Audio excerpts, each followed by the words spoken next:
अरे यार 3 बजे फिल्म शुरू हो जाएगी, तू क्या कर रही है? बस मुझे 5 मिनट दे, मैं अभी साड़ी बदल कर आती हूँ। अरे बहू, तू अचानक कहाँ जा रही है? तेरी सास तुझे आवाज दे रही है। अरे छोड़ ना, ये बुढ़िया कभी नहीं सुधरेगी। क्या हुआ माँ जी? मैंने आपको कितनी बार मना किया है कि मुझे जाते हुए टोका मत कीजिए।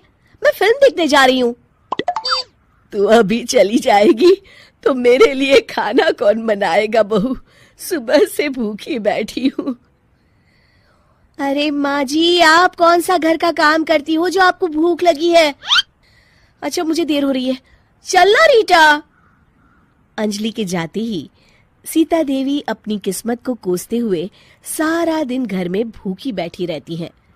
इस तरह अंजलि अपना बहू होने का कर्तव्य कभी नहीं निभाती थी।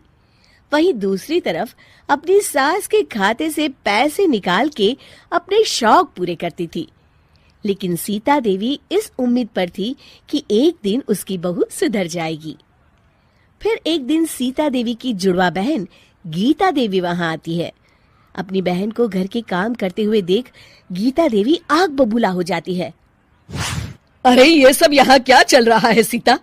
तेरी बहू कहाँ है जो तू घर के काम कर रही है? सीता देवी भावुक होकर रोने लगती है। अब तुझसे क्या छुपाऊं? मेरी बहू रत्ती भर भी मेरी इज्जत नहीं करती। मजबूरी में मुझे घर के सारे काम करने पड़ते हैं। वो तो बस सारा दिन अपनी सहेली के साथ सैर सपाटा करने में लगी रहती है। अच्छा, तो उस चिड़िया के पर निकल आए। तू चिंता मत कर, मैं ऐसी कई बिगड़ैल बहुओं को ठीक कर चुकी हूँ। अब मैं इस चुड़ैल से निपटूंगी। तू कुछ दिनों के लिए मेरे घर चली जा, मेरी बहू तेरी अच्छी देखभाल करेगी। फिर दोनों बहनें आपस में साड़ियां बदल लेती हैं और सीता देवी अपनी बहन के घर चली जाती हैं।